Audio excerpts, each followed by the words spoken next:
This is KOOP HD1 HD3 Hornsby, radio for people, not for profit. Welcome to Volumes, the Austin Public Library radio show. Each week, we explore how your library is more than books. The library is knowledge, technology, and inspiration for our community.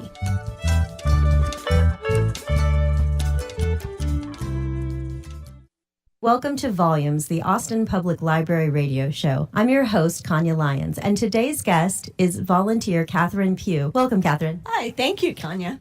So I was curious to know a little bit about you. Where do you come from, and how did you end up in Austin? So I was actually born right here at St. David's Hospital and lived here the first few years of my life while my dad was in law school at UT and my mom was supporting him. And then we moved to D.C. and lived there a couple of years. My dad was a civil rights attorney there, and my mom actually was a correspondence secretary in the White House. And then we lived in Houston for a time, which is where I really think of myself as growing up, and lived in Houston. And then I've kind of been pinging back and forth between Austin and Houston most of my adult life.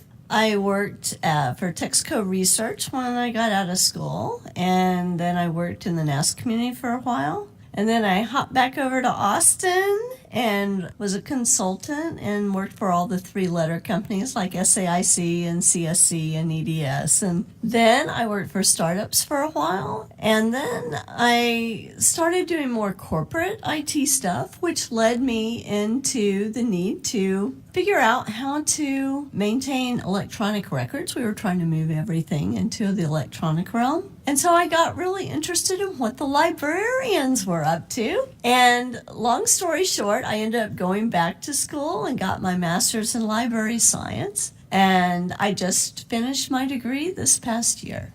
Wow, congratulations. That is quite a journey. I also pinged back and forth from Houston and Austin a lot in my childhood, so I can relate to that. So tell me how it is that you came to volunteer here at the new Austin Central Library. So since I'm a new librarian, but an older person, I decided that I should, be very mindful in my next career step. And I do want to work in a library, but I'm not really sure exactly what kind. And I was meeting actually I think it was in this very room with a friend of mine who is sort of a career discernment guy. And Director Weeks walked by and saw us in the room. And I think the library was new enough at that time that the rooms weren't being used as much as they are now. And so he was just happy to see someone in the room and stopped in to say hello. And of course, I blurted out how much I love the library.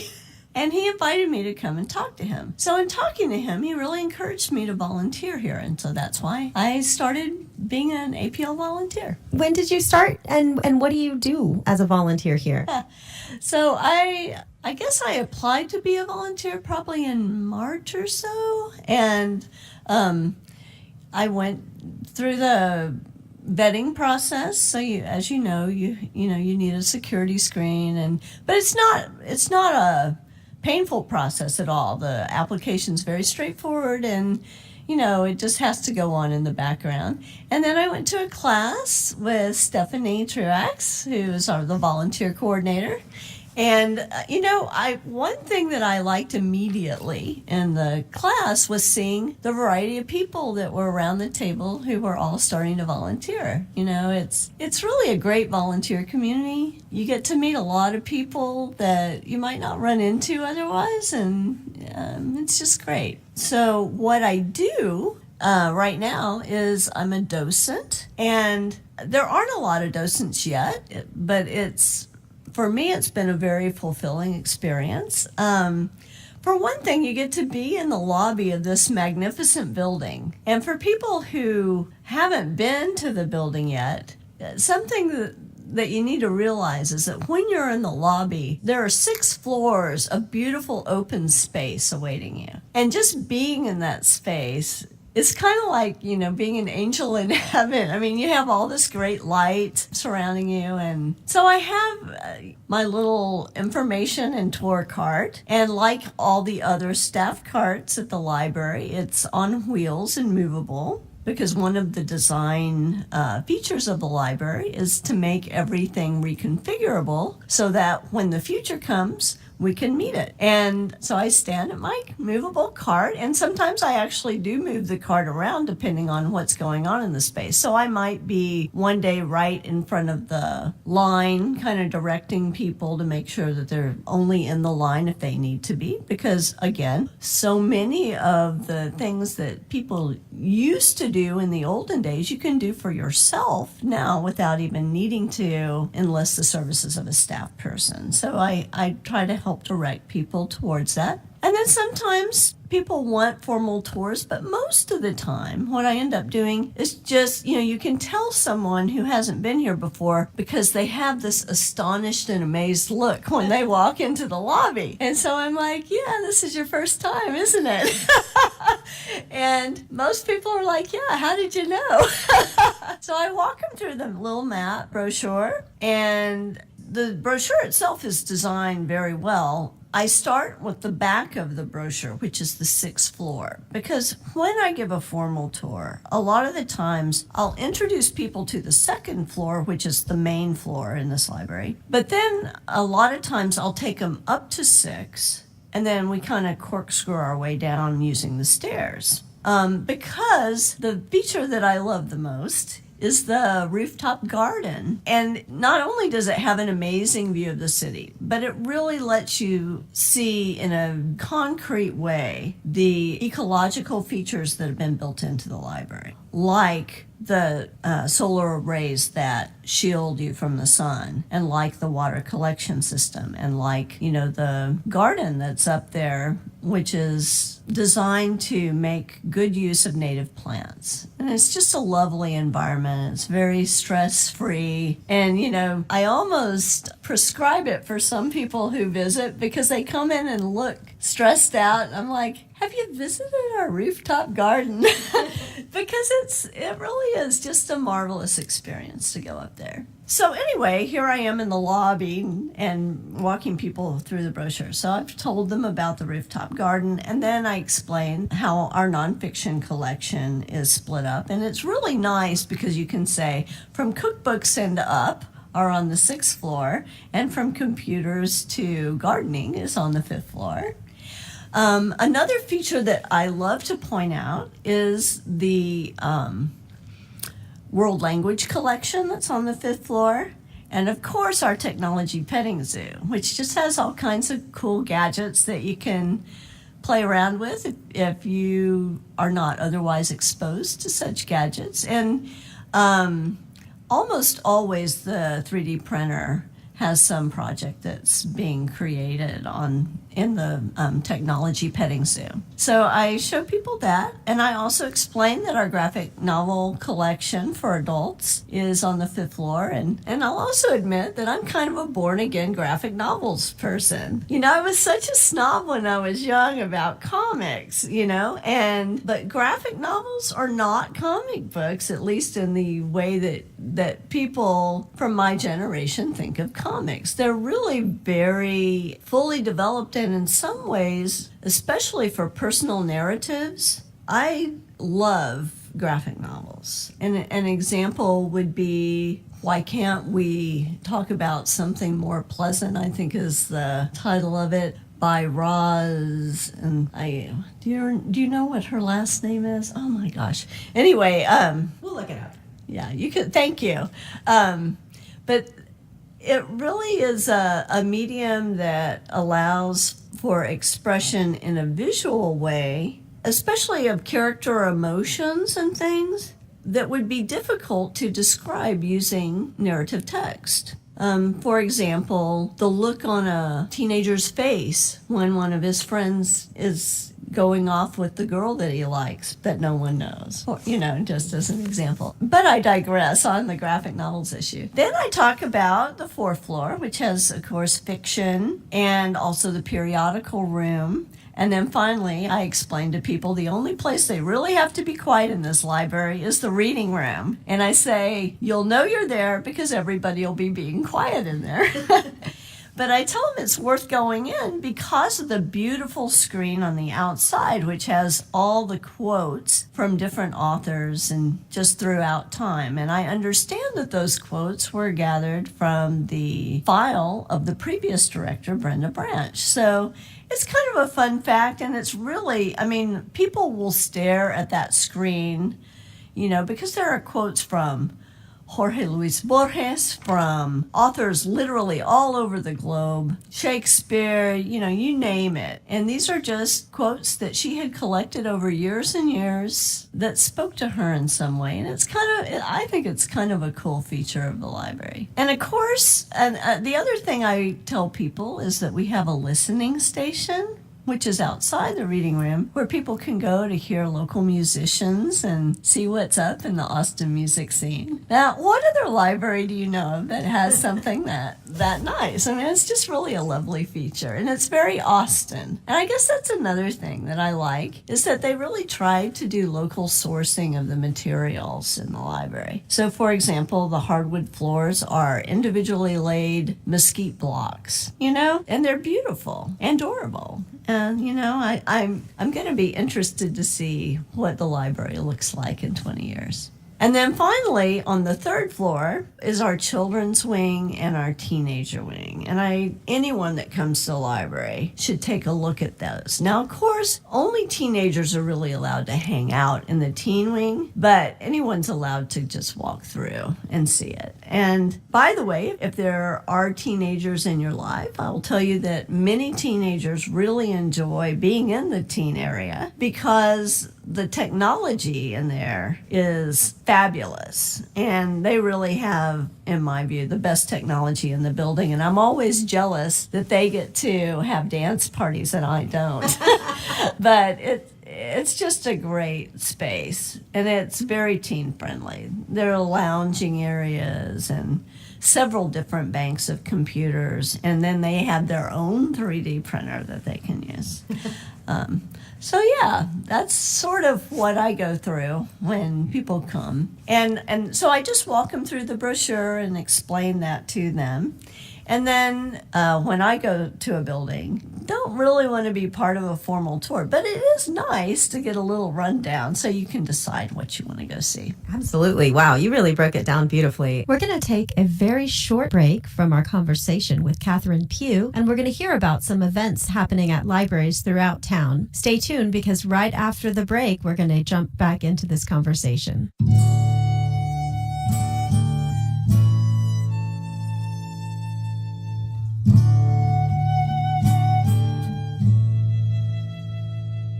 My name is Blair Parsons, and I'm a librarian at the Central Library. Each week I highlight a selection of programs for adults that are happening around the Austin Public Library, and our full list of programs may be found on the library's events calendar. Thursday night, August 9th, the Pleasant Hill Branch Library hosts Adult Story Hour. This month's theme is Heroes and Villains. Participants are invited to tell a 5-minute story. Truth, fiction, funny, serious, read, memorized, or remembered. Time slots may be reserved on the library's events calendar. Adult Story Hour, Heroes and Villains begins at 7 o'clock, Thursday night, August 9th at the Pleasant Hill Branch Library. Saturday afternoon, August 11th, the Menchaca Road Branch Library will host the third of a 4-part small business legal seminar series, specifically designed for small business owners or anyone thinking of starting a small business. This seminar will cover the entity selection process in Texas, including sole proprietor, corporation, limited liability company, or general partnership. The seminar is from 1 o'clock to 3 o'clock, Saturday, August 11th at the Menchaca Road Branch Library. This is Alana Graves, the youth librarian at the Carver Branch. While summer is coming to a close, there are still summer reading events for kids. Get your child ready for school by having them practice reading at Bow Wow Reading with Bonnie the dog. Bow Wow Reading matches kids with trained therapy dogs from the Austin Dog Alliance. Kids can improve their literacy skills by reading aloud with a non-judgmental listener and a furry friend. Bow Wow Reading is offered at the Yarborough Branch on Saturday, August 4th at 11:30 a.m. Details at library.austintexas.gov.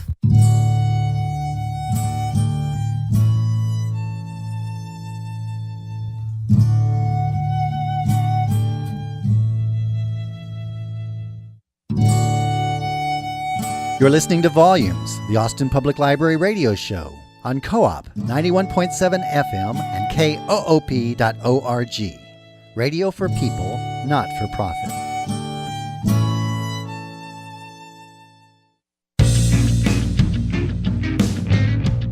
Support comes from East Side Pies, local pizza with local ingredients. 3 locations around Austin: East Side off Rosewood, Airport and 53rd, and Anderson Lane. Take out or eat in. Online ordering now available at eastsidepies.com.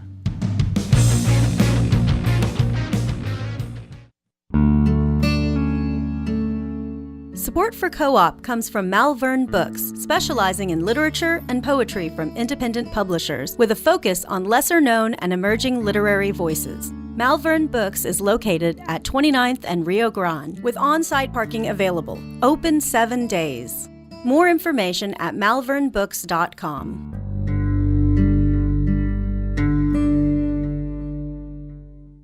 Hi, welcome back to Volumes, the Austin Public Library radio show. Today, we're interviewing Kathryn Pugh, who is a volunteer extraordinaire at the Austin Central Library. So I'm curious, as a volunteer, what do you find most rewarding about this work? So I'm a people person, and I love meeting all the people that come in. I love being the one that gets to hear all the praise for the building. And as I said before, I really like my fellow volunteers. Now, in my position, most of the time, I'm pretty much alone as a volunteer. But other volunteers who come through the building always stop by and say hello. And they have a community that's thriving. I'm not fully invested in it yet. But for example, there are volunteer book clubs, and then different volunteers have different assignments throughout the building. And it's just kind of interesting to hear what they're up to. You know, like some people shelve, some people help with crafts in the children's area. It's interesting because when a lot of people think, oh, I'll go volunteer at the library, what they have in their mind is that they're going to read books to children. And in fact, that's not really a volunteer assignment, because even though it may look easy from an external point of view, there's a lot that goes into planning a children's book reading. But there are still many, many opportunities to help the library. And one of the really nice things on the volunteer application form is that you're invited to list the skills and abilities either that you have or that you'd like to hone yourself. You know, so for example, as a new MLS graduate, there are a lot of things that I need to hone. But one of the reasons that the docent assignment appealed to me was that it really is an opportunity to get to know, as you said, the whole building. I mean, I really know the nooks and crannies of it. And yes, you know, people who visit for the first time realize that I'm a little bit of a zealot when it comes to this building. And I'm unabashedly so. I don't mind, you know, geeking out for this place. It's really gorgeous, and I love being here. Wow, you're inspiring me. So I'm curious, with this new degree, do you have a sense of where you want to go in terms of like a librarianship somewhere? Well, so ironically, even though I love the building, where my heart really is in outreach. Because in society, you know, the habits you grow up with are the habits you have. And so I grew up with the habit of going to a library, but not everybody does grow up with that habit. And we have so many lovely, amazing resources. And libraries have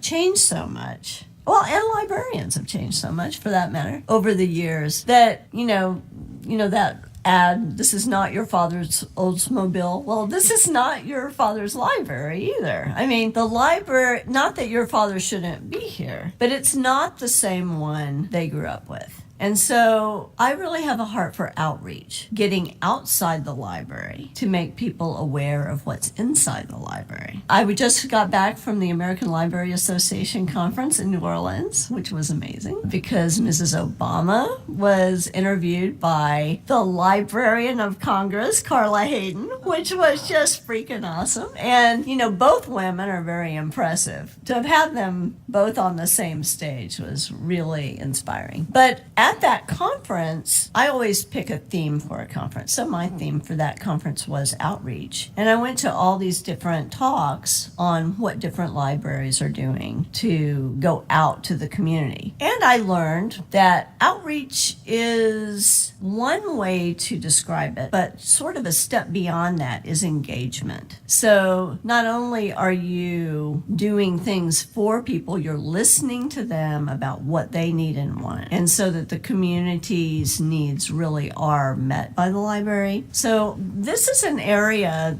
that I really have passion for. And you know, how you get a library of the future that actually will survive and be relevant is by listening to people's needs and implementing programs that will bring them in. I couldn't agree more.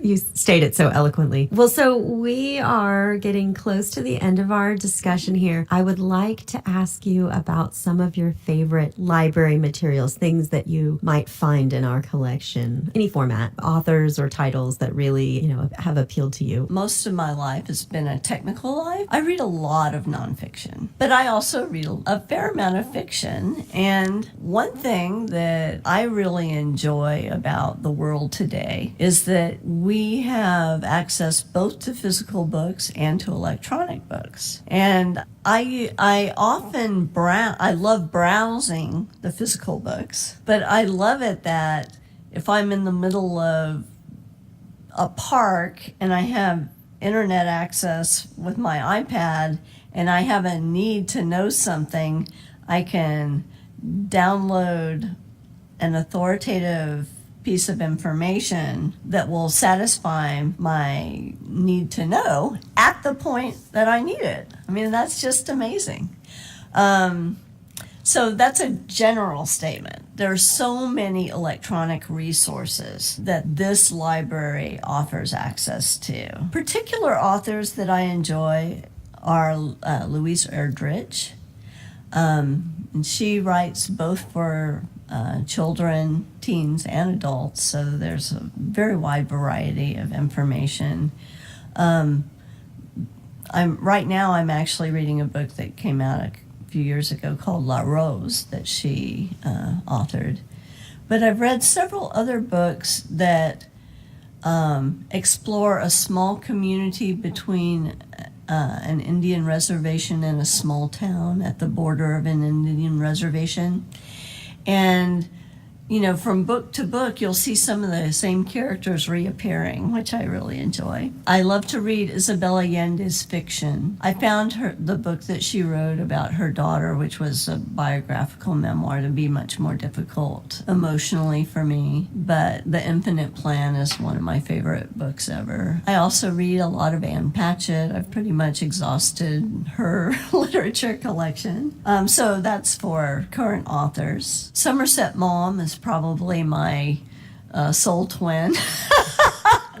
Embarrassing to admit, but true. So that's it for fiction. And on the nonfiction front, you know, most nonfiction writers don't write a whole lot of books, but I was teaching math and science for a while, and so I really found that I loved books like The Disappearing Spoon, which are fun, engaging ways to write about science, but that still are scientifically whole. And as a side note, we have an author in our family, David George Gordon, who is a bug chef. Before that, he wrote a book about Texas cockroaches. Well, I don't know that they were just Texas, but about cockroaches that I had seen before he was a member of our family and checked out at the Austin Library. But most recently, he's written a bug cookbook.